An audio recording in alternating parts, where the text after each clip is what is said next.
We're starting I, off I, great. I, I love that you were counting down and I was counting up. Anyway,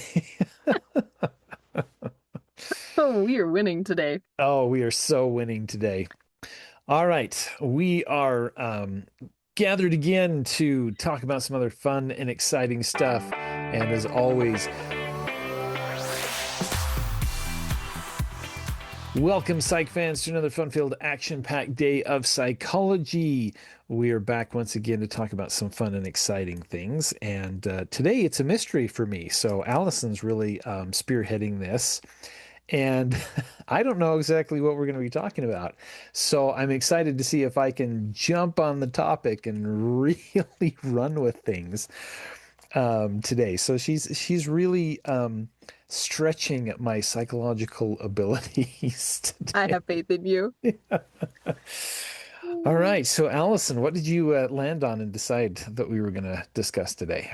Okay, well, first, I need you to actually introduce yourself fully. Oh, Because for anyone yes. who's joining us fresh today, Love it. who are you and what are you doing here? Oh, that's a good part. Yes, Spence Kohler. I am an educator by trick and trade, and I enjoy psychology. I have been teaching psychology for a long time.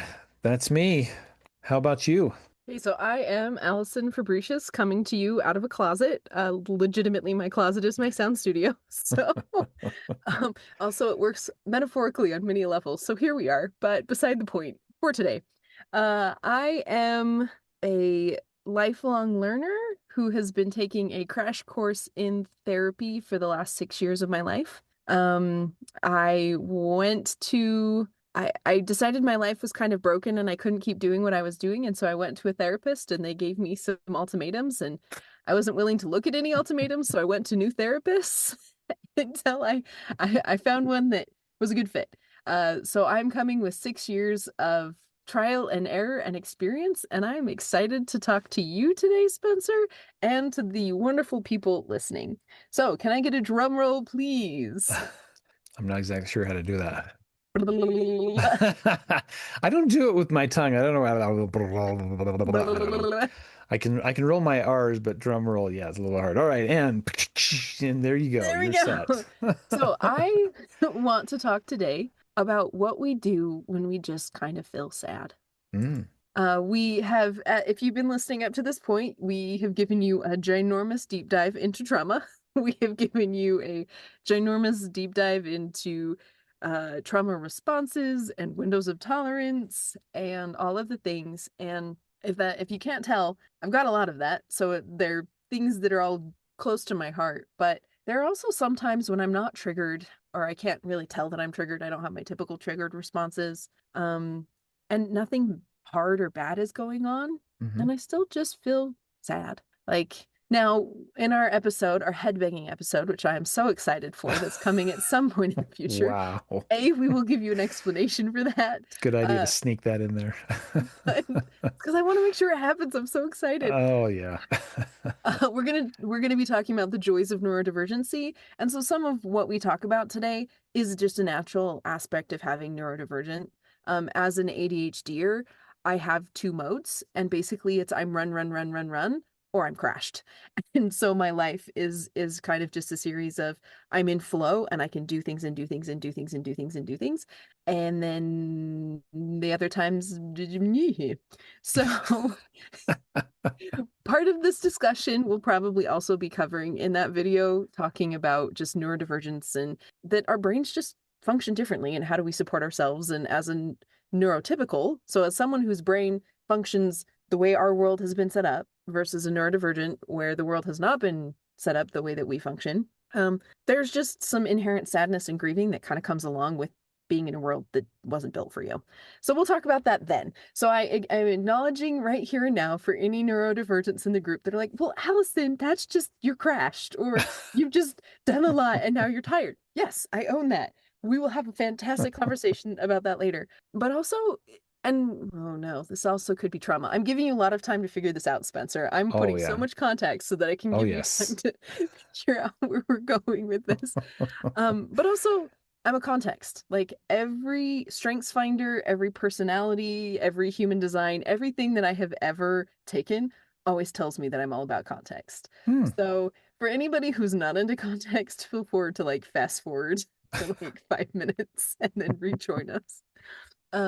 But so I acknowledge that this, for lack of a better term, I think I'd call melancholy. Mhm. A large part of it is probably my neurodivergency, but I also talk to other people, and we as people just sometimes feel sad. Hmm. And so I would just love to kind of have a real conversation that when we're not getting hijacked, when we're not dysregulated, when we're not really out of whack, and sometimes we feel sad. What do we do? And I will probably chuck some OCD truth bombs in here too, and a little bit Hmm. of perspective, neuroses perspective. So if you're like, well, yeah, sometimes I feel that way, great, stay for both sides of the conversation Hmm. because in a world that tells us we're supposed to be happy, in a world that tells us we're supposed to be productive, in a world that tells us we earn our worth by what we accomplish and by how pleasant and kind and patient we could be, or maybe that was just my experience as a woman in northern Utah. Maybe Hmm. other people have other experiences.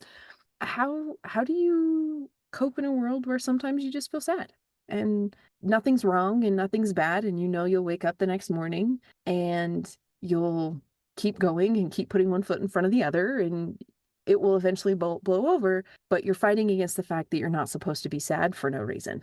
Yeah, that's Okay, that deep. was only 3 minutes, but I would love this is a conversation that I would just love to have today where it's not the big stuff, Hmm. life. Hmm. And what do we do when life is just life? Yeah.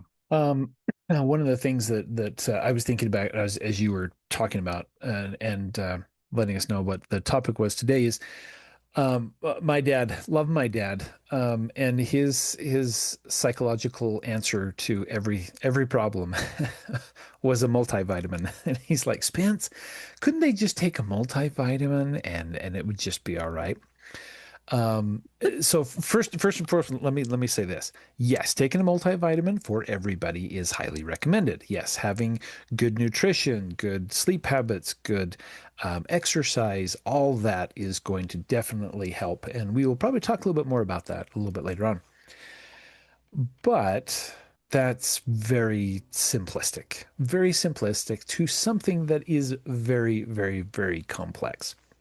And maybe the best place to start is to unpack what's going on in your mind when these things are happening, or what is happening in somebody's mind who is neurotypical versus somebody who is not, or somebody who's neurodivergent. What's going on in their mind versus somebody who's neurotypical. Have Tell me what goes on in your mind. How would you describe that to somebody? Let's say me, for example, I'm neurotypical, and I probably not the case, even though I go kicking and screaming. But You how would pretend you? really well. Yes, I fake it. I make it. But there are some key things that we can talk about to kind of help individuals know whether they do have some neurotypicalness or some neurodivergent. So describe what goes on in your mind for you as a neurodivergent individual. Oof. That's a loaded question. How much time do we have? Right? Episode one, we're going to answer this question and then stay tuned for later, folks. Okay, I will try and be concise, which that actually is the beginning of my answer. Yeah, yeah. There's never just one thing going on in my head. There's Oh. never just one thing going on in my head. And if you kind of if any of you are on the fence, you probably have already seen some of the Facebook shorts or YouTube shorts or TikToks or whatever, where you're seeing like what is 30 seconds in the life of a neurodivergent, and there's just noise. Like I walk through Hmm. my house and I'm looking at the dishes in the sink, I'm looking at the clutter on the floor, I'm looking at the fact that I need to vacuum, and then I'm going, okay, and then I have this deadline at work and I've forgotten for the third day in a row to take the eggs home from work because I have an egg supplier at work, Mm, organic eggs. I'm very excited. nice. So then I'm also going off on this tangent of, oh, organic eggs. I love organic eggs. I have to remember to take them home, but I forget to put them in my calendar because I'm always having four things. And so whenever I hear people say, you just need to put stuff in your calendar, By the Right. time I have picked up my phone to put something in my calendar, I go, ooh, shiny notification. I Something just else. forgot why I picked up my phone. And so there's constant noise. And then I'm Hmm. thinking of my favorite Mulan quote, Dishonor on you, dishonor Hmm. on your and and so my brain is just always going. And Right. now that we've started this podcast and I'm a virtual assistant and I do marketing for people and I build websites, yes, I can try and write it all down, but there's just a lot. And there are some Hmm. days that I can thrive on a lot and I can ping. Like I will have two laptops open and I will bounce between laptops. Yeah. And Yeah. and then I can go do laundry and I will actually fold my clothes and like I do dishes and I Actually follow vacuum. through. Actually follow through. And so what's I think the hardest thing for me as a neurodivergent is there are days where I legitimately can get a week's worth of work done in Hmm. a day. Hmm. And I am just hopping. And then the next day, nothing. Yeah. And so it becomes so discouraging because you spend so much time going, where's the yesterday me? Hmm. The yesterday me that could do all of this. Hmm. And generally when we're talking about neurodivergency, we're talking about ADHD or autism, Hmm. which we're now learning are sort of on the same spectrum. Your brain really is just built like the actual curves and synapses and things in your brain just are Hmm. built differently. Yeah. It's it's Um, it's wiring, it is legitimate wiring and it is really. genetic. Yeah. We are also learning that OCD is as well. Oh There man, see, is there I now have come into the picture. Thank you for allowing me to join this conversation. So OCD also, there is a genetic component to it. Hmm. Now, people in your family can have OCD and you might not. Hmm. Epigenetics is also involved, which epigenetics is just a fancy way of saying your environment can trigger stuff in your brain to develop certain ways for you to have certain attributes. And so you might have people in your family have OCD and you might have some predispositions, Hmm. but generally trauma steps in and flips those switches Oh and your brain man, develops in some certain snap. ways.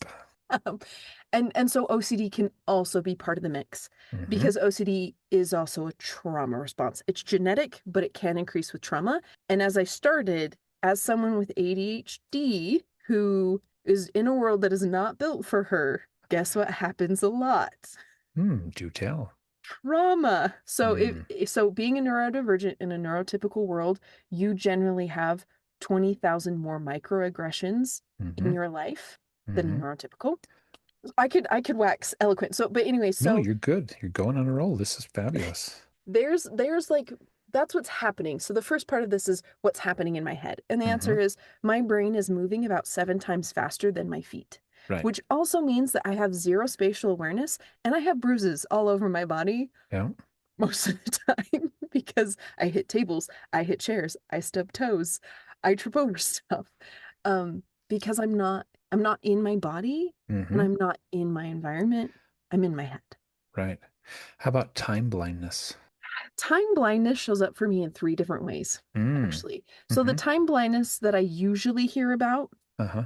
is people just get so hyper focused in a task that they lose track of time and Hmm. hours can pass. Yeah. This is one of those times where my autism and my OCD actually Collide. collide.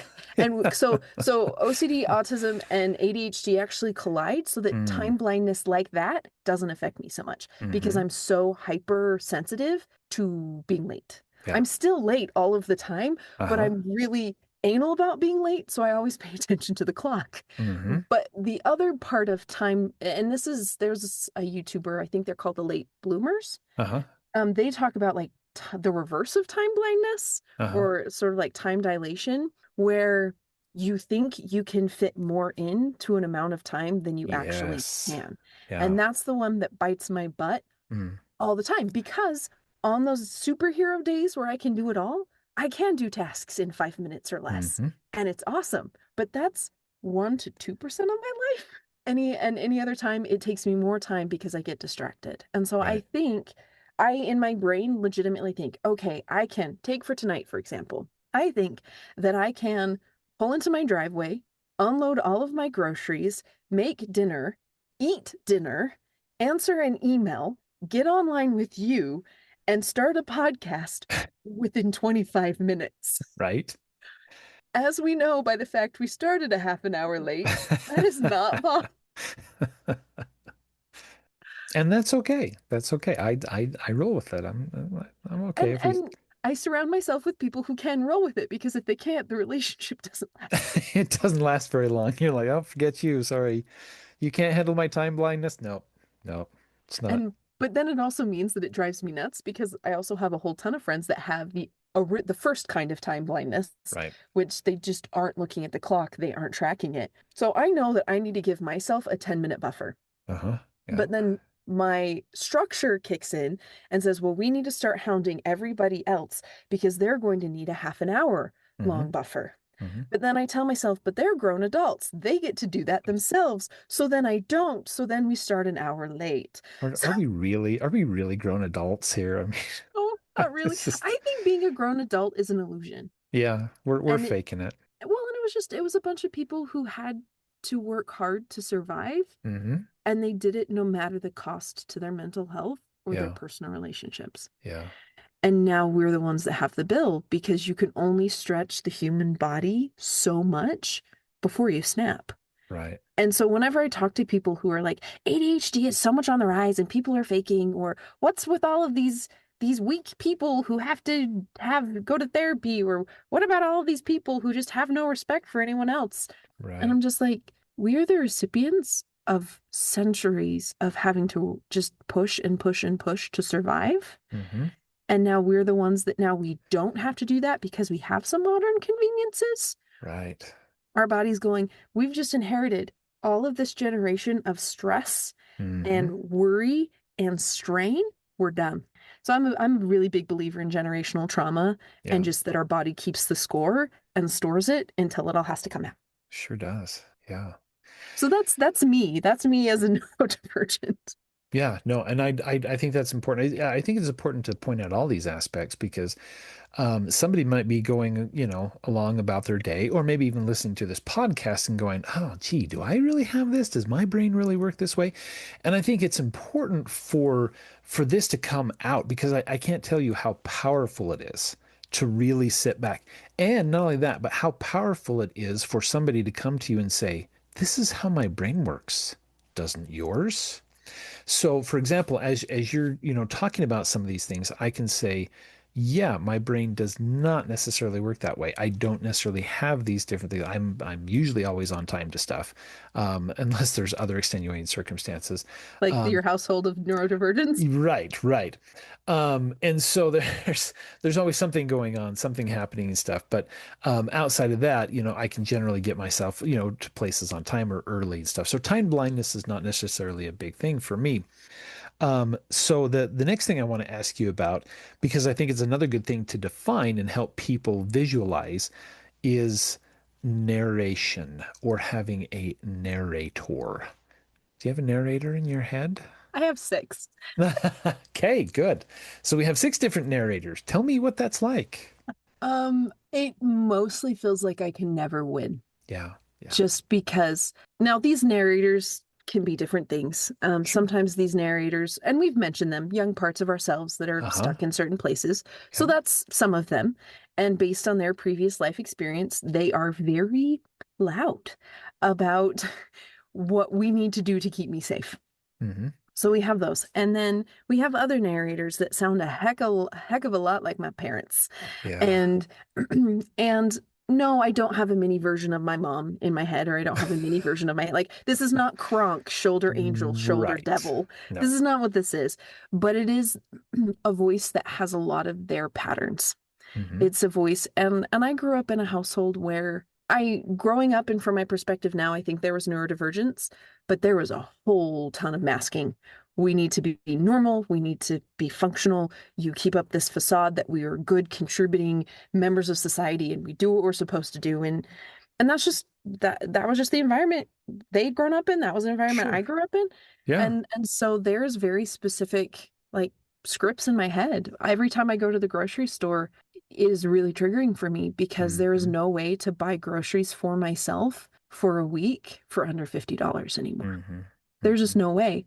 But as a kid, I went to the store and watched my mom buy for 2 weeks for 6 people for $100. I know, right?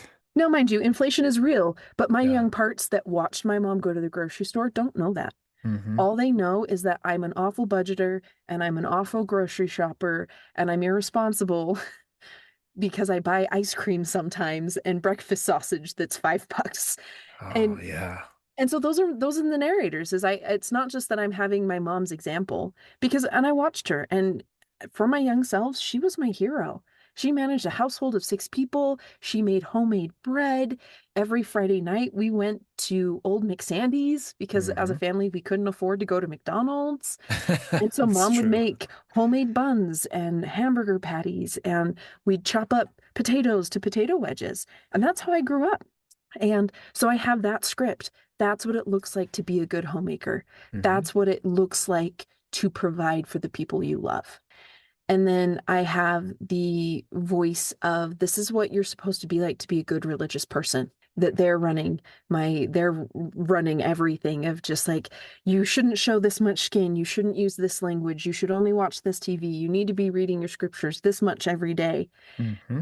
And then I have the voice that's combating all of those, that's like, we love life and we just want to go and we just want to do all the things. Mm-hmm. And then we have the narrator that says, these are the things we do. This is the order that we do them. Your bath towel will never touch the floor. You need to burn it. We Mm-hmm. have a bath towel, a foot towel, and a hand towel, Mm-hmm. never to be intermixed.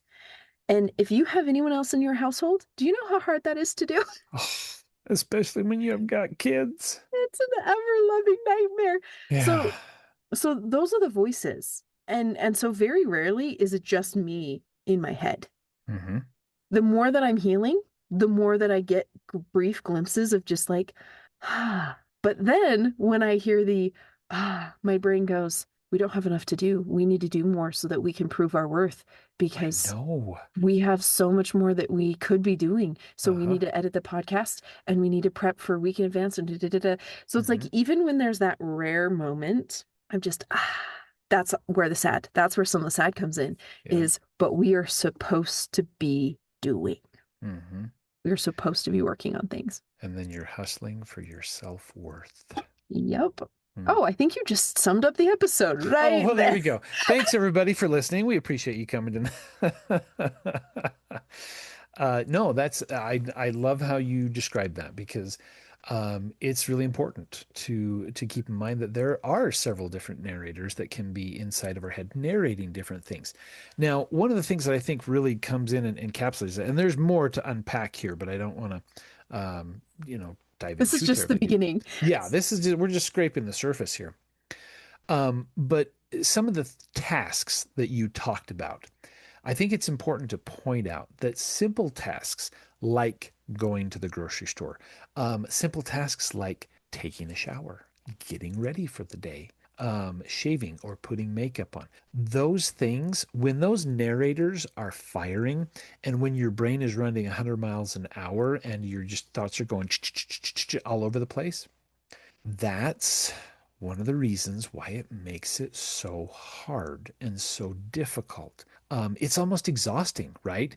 To just think about, okay, the amount of mental effort that the brain goes through to weed through all of this static just to get in the shower, Because right? transitions are especially hard Yeah, for yeah. neurodivergence Hmm. because and I've talked to some siblings who aren't either don't have ADHD or aren't raving ADHDers. So my sister and I blossoming in ADHD and neurodivergence.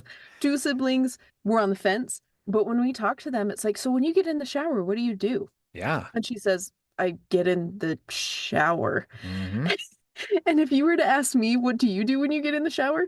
I go in the bathroom. I turn the heater on if my bathroom's really cold. Then I have to take off my makeup. I need to floss. I need to brush my teeth. I have to actually go to the bathroom. And then I have Hmm. to put my foot towel on the ground. And then I have to sneak in and turn on the faucet and then have to hurry and strip really, really fast because I haven't done that yet because it's really cold in my bathroom. Then I Hmm. have to jump in the shower before my shower starts filling up because it's kind of clogged, but it's not really. But if you get in fast enough, it's fine. And then whatever I have to do in there, if I'm shaving or washing my hair or washing my, whatever it is, then Hmm. each one of those things is a step. And then I'm making sure that the shower curtain hasn't gone. So anyway, I could continue. There's about 50 more steps involved No, there before is. Yeah. I exit the It bathroom. it would take an extensive, exhaustive list. And all of that happens within a matter of seconds in your brain. Right? Isn't Uh-huh. that absolutely incredible? Totally phenomenal to me that that even happens.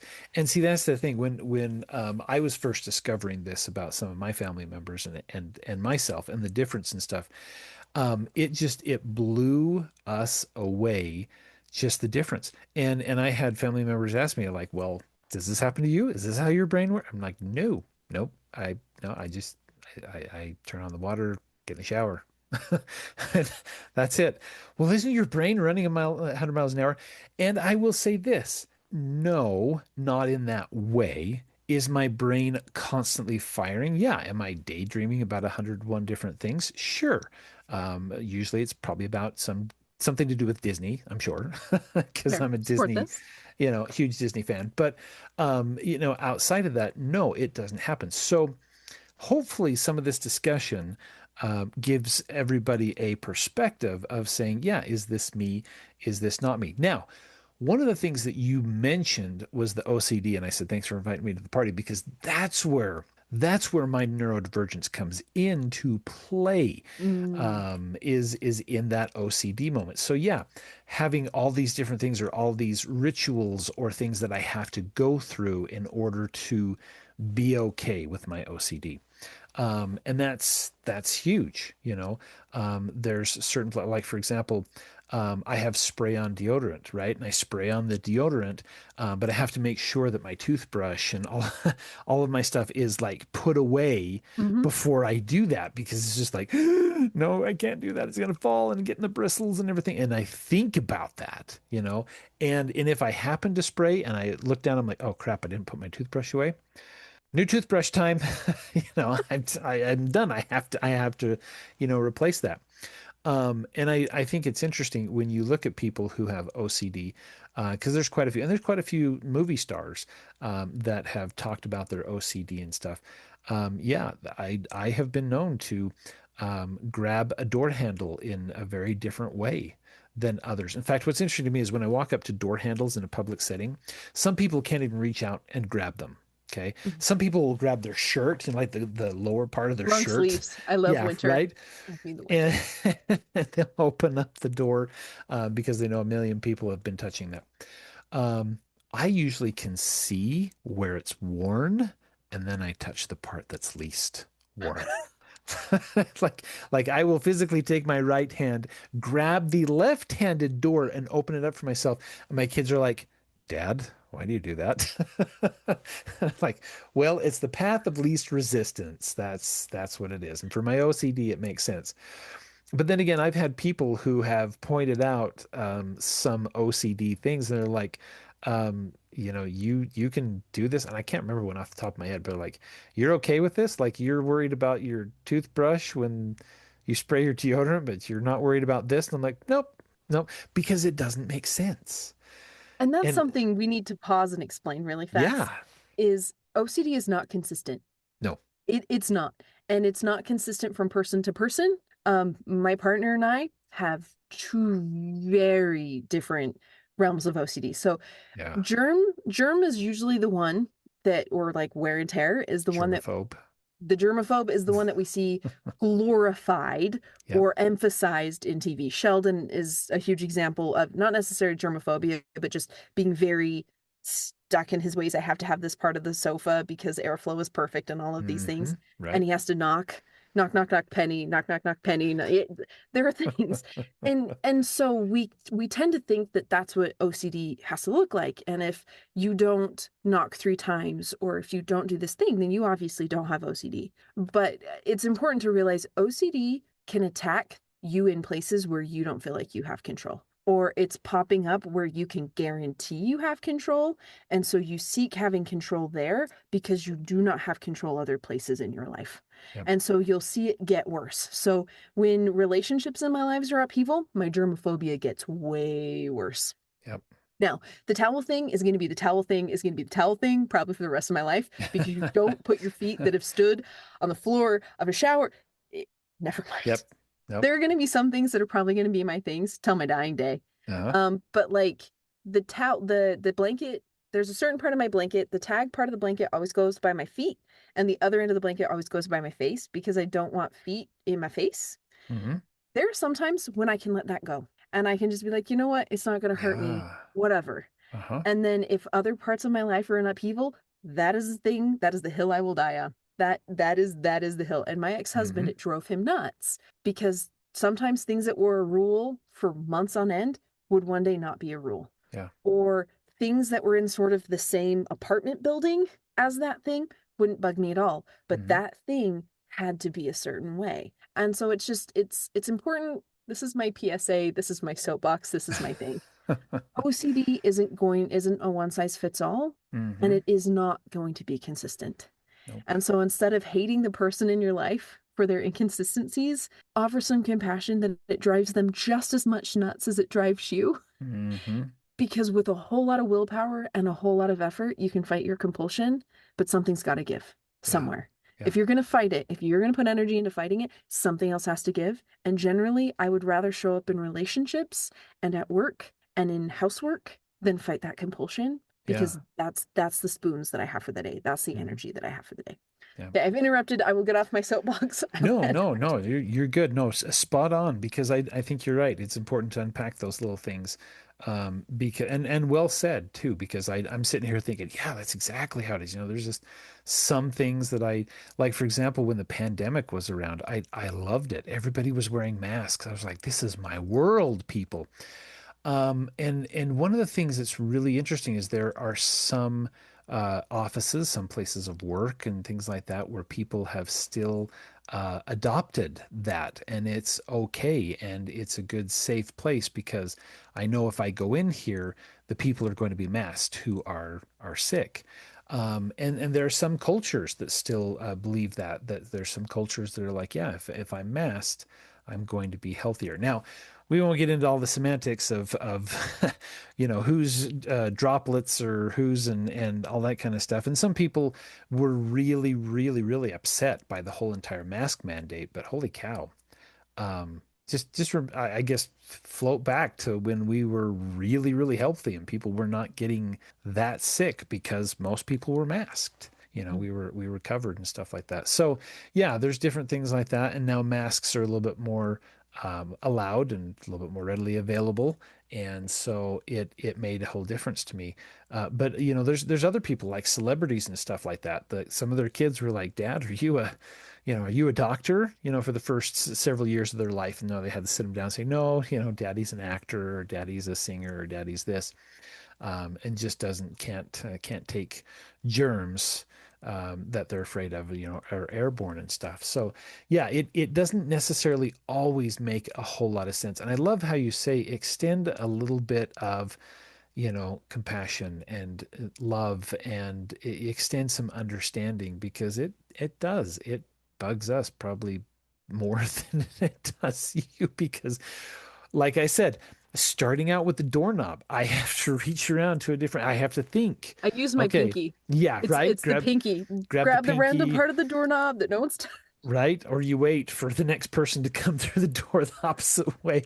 You You're like, slow oh, your steps because you see someone coming. And if yes, they open it, then you can hit the door and keep it open with your hip. yep. And then your Hmm. hand doesn't have to be involved at all. Right. Yeah. See, and there's all these things that we go through just to keep the OCD or to keep us safe, that trauma response there again that we're trying to hit.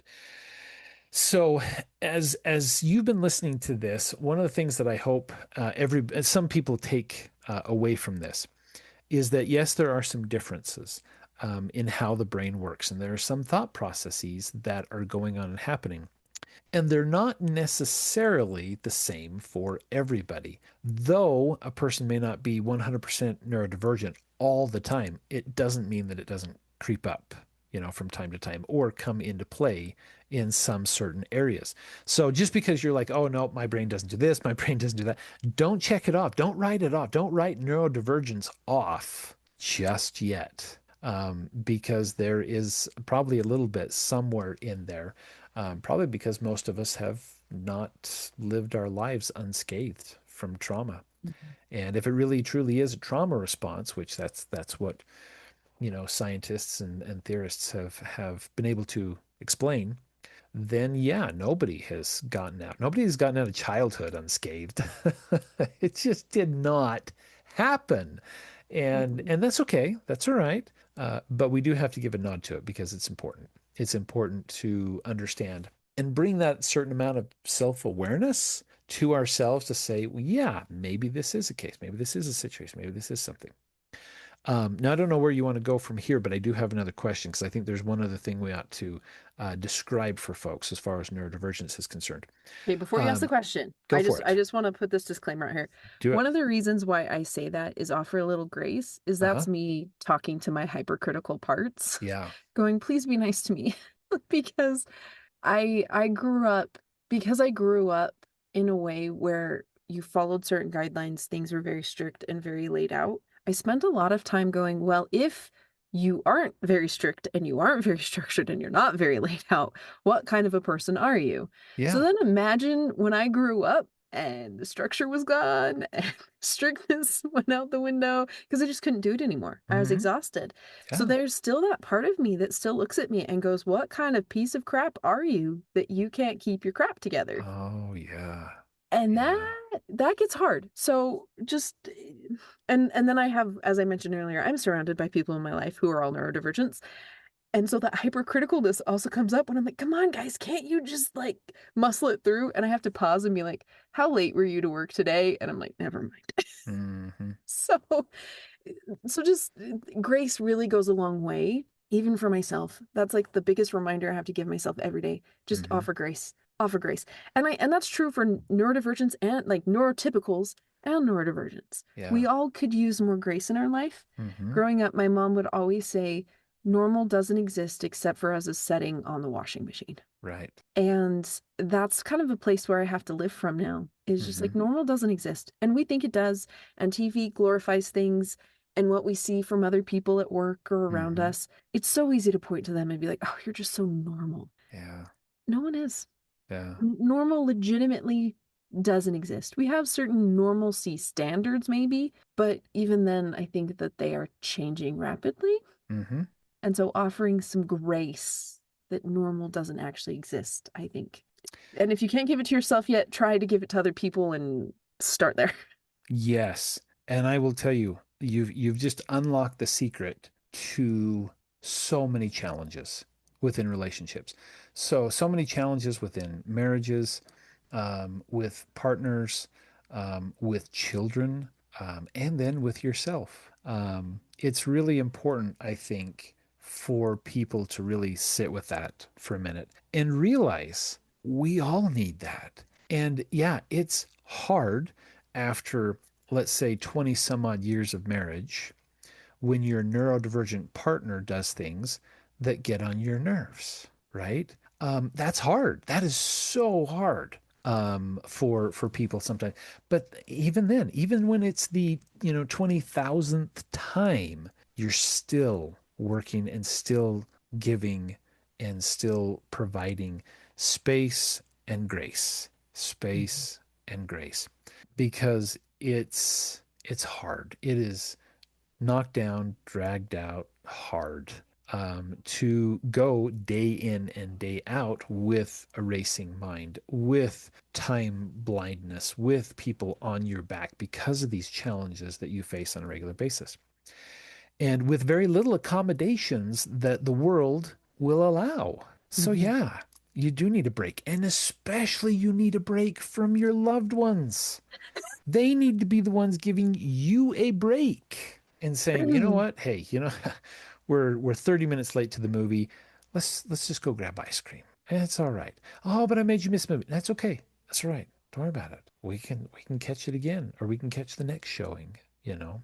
and learning to roll with some of those, learning to roll with some of those things and having patience. Now, I wish I could say that I've been perfect at that. I wish I could say, yes, Spence has been the ideal, grace giver.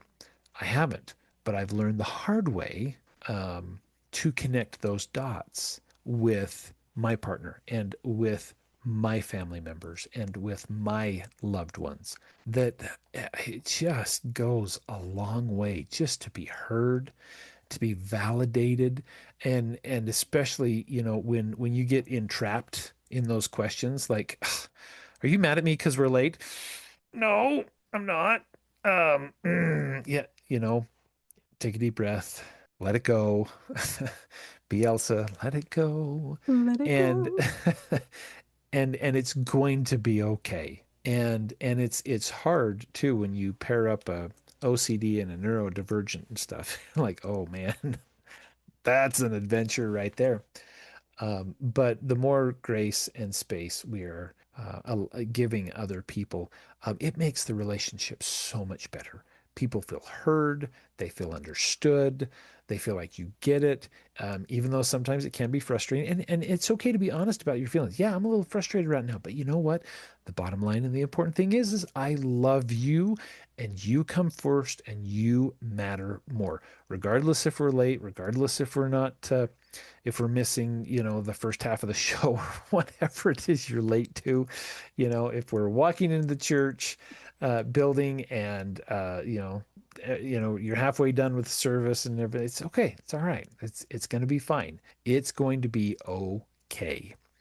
And by the way, don't try to move clocks faster or try to manipulate the situation is not the answer. Unless you But are the one with ADHD and time blindness, and the extra yes, 10 minutes is what helps you function every day. right. Yes, but Yeah. as the neurotypical one, don't manipulative behavior never ends well. No. It just does not.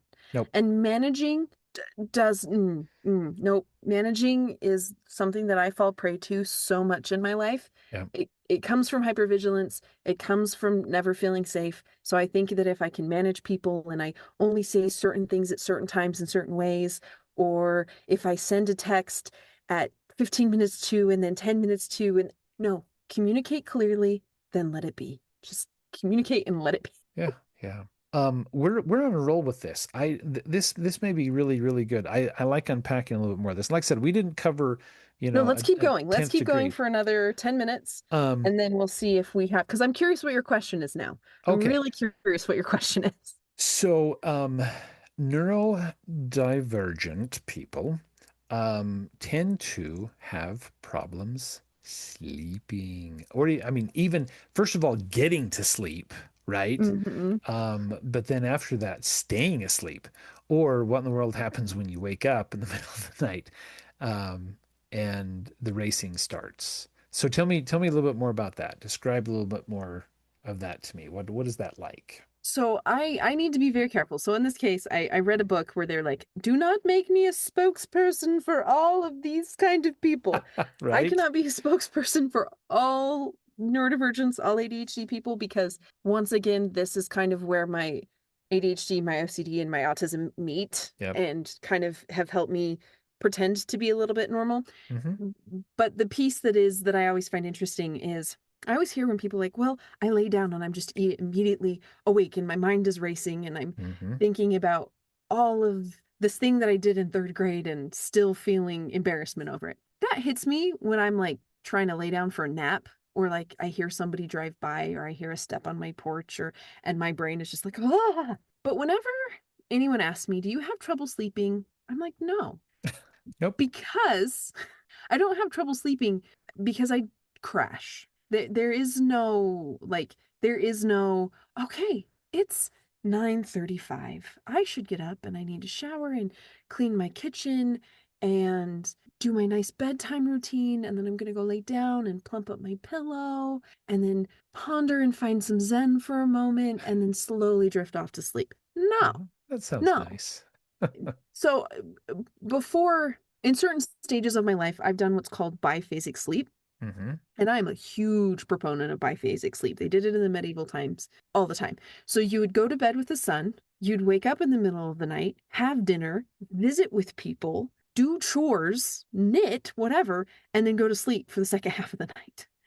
And without even knowing this was a thing, I started doing that. And basically, what it would be is I'd get home from work, get dinner, eat, watch TV, and then I'd just fall asleep on my couch at about 9 o'clock. Because for Hmm. me, my best circadian rhythm, like the deepest, best sleep I get is between 10 and 2 o'clock, Gotcha. like ten at night to 2 a.m. And so I would just crash on my couch until midnight. So I'd get 3 hours of deep, restful sleep, get Mm. up, clean my kitchen, shower, and then crash. And so like there isn't really, and now I'm not in that stage of my life right now. But basically I don't go to bed until I've fallen asleep on the couch twice. And Hmm. I will be sitting there and I will have done my Duolingo and I will have done my Finch and I will have like finished up everything I need to and I'll just have the TV on and I will fall asleep on the couch and wake up anywhere between 5 minutes to half an hour later and go, oh, I need to drag myself to shower, drag myself to bed, and I'm out. So Wow. typically, healthy sleep, the idea is that once you get into bed, it's between, oh, probably 4 to 8 minutes where Hmm. you're kind of there, you're filing away all of your things for the day, completing that day, and then you go off to sleep. Right. No, as soon as my head hits the pillow and I have my sheets appropriately situated so that I'm covered and there's not any drafts and my pillow is plump the right way, I'm Hmm. out. And I will not remember anything until morning. But Wow. that's because I am pushing myself to Hmm. operate off of 6 hours of sleep. Hmm. Because if I try to go to sleep any earlier, my brain does that and it goes all over the place and I can't function. Yeah. And so for me, it's not so much the middle of the night thing as much as I just push myself to exhaustion until my body has no other choice than to sleep. I can't tell you how many people listening to this just went, "Oh, that's why I do it." It goes back to that idea of hustling for your worth. Yeah. The other piece of the ADHD brain, and I talk to my sister about this all the time, is it's revenge staying up. Hmm. Like there's an actual term because nighttime is the only time when the world finally gets quiet. Yeah. And you're not meeting the demands of everyone else. You're not trying to juggle all of these other responsibilities. It's just finally time where you can relax. So Yeah. you put off sleep. And also there's this fear because we started this whole episode with sometimes I'm just sad. Hmm. And that sadness also kind of comes from fear. Have I done enough? Have Yeah. I accomplished enough? As someone with ADHD, I can carry around a lot, but I forget a lot too. Yeah. And so if I'm not doing all of the things when I remember them, I might not remember them again. And so I'm scared to slow down because what if I forget something? And so then you get at night where you finally can slow down and you just want to sit in this place where it's quiet and you're terrified for the next day because the chatter's going to start all over again Yeah. and everything you have to do is going to start all over again. And so Hmm. I hide like late at night after I've showered, I hide for like 10 to 20 minutes so I can read a book or just do something. And I don't have to be around anyone else. And I don't have to answer texts. I don't have to. Would that 20 minutes be really handy to have in sleep? Heck yes. Maybe. Yeah. But I need it. I need it for my brain to feel like I had me time. Hmm. I need it so that I feel like, okay, as stressful as tomorrow is going to be, and who the heck knows what's going to happen tomorrow, Hmm. I can put today to bed. So there is some like typical ADHD stuff there too. Yeah. Yeah, definitely. Yeah, no, I think that's important, and I think there's far more that we can unpack, and we'll probably do a second episode on this because I think there's a whole lot more to unpack here. But in our time remaining, one of the things that we always love to end on is just a little bit of one-on-one time with you, our listener, and I think it's important as you're going through and as you're hearing some of these descriptions. And as you may pinpoint some of these things, go, oh, hey, I recognize this in me, or I recognize that in me. I want you to take away from this that no matter what you recognize, or no matter what you learned, or no matter what you take away from this, you are still a very important person. And you are unique, just the way you are, who you are. And there's a place for neurodivergent people, and there's a place for the others. shall we say, the neurotypical. I don't know. I don't know that there is really neurotypical people in the world, but we have to have some baseline somewhere, I guess, in psychology to go off of. But that being said, even though there may be these certain ways that your brain works or fires and challenges that you face because of it, you are still worthwhile. You're still a great person. You still can accomplish great things, and you still are worth every single ounce of the love and the peace and the kindness and every good thing that this world and this whole experience has to offer you. And don't sell yourself short. You are important. And make sure that you remember you are your best friend. Be your best friend. If you're not your best friend, please become your best friend, because it is so important for you to feel not only loved by others, but loved by yourself and accepted by yourself. And it makes such a big difference. Mm.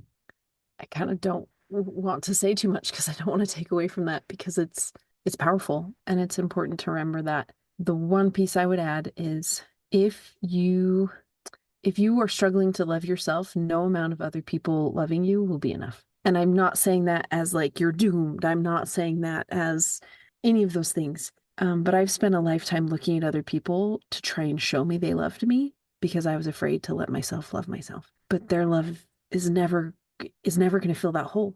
It wasn't meant to. And so, and I can hear, I feel like I just heard like hundreds of people being like, ah! Because that's where I spent so much of my time. But loving yourself can come in so many ways. Mhm. Even if even if what it is today is I didn't do all of the things I thought I was supposed to, and that's okay. Even if that's all you can offer yourself, please start there. Mhm. Please start with love because that makes the biggest difference that we will experience in this life. Love is what makes life doable in whatever form it is that we can offer it to ourselves and to others. So, thank you so much for joining us. Our quick reminder and disclaimer, we are not your medical professional. If anything that we have talked about or brought up today has triggered things in you, please reach out to a medical professional, ask them questions, work with them. If you find yourself in an emergency situation, please call 911 or 988 and get the help and support that you need and And deserve. deserve. Hmm. And that is a right for you as a human being. And we hope that you will join us next time as we keep deep diving into this subject of why are we sad? Because the interesting thing is there's a whole lot more than we think. Hmm. Whether we are neurodivergents or neurotypicals, the world we live in is a complex place, and so it's worth it to offer ourselves some love that it is. And we look forward to working with you. Not working with you. No, no, no. We'd love to hear from you, though. Please reach out. Please Yeah. email. Yeah. Please leave comments. We'd love to hear from you, but we look forward to sharing with you next time.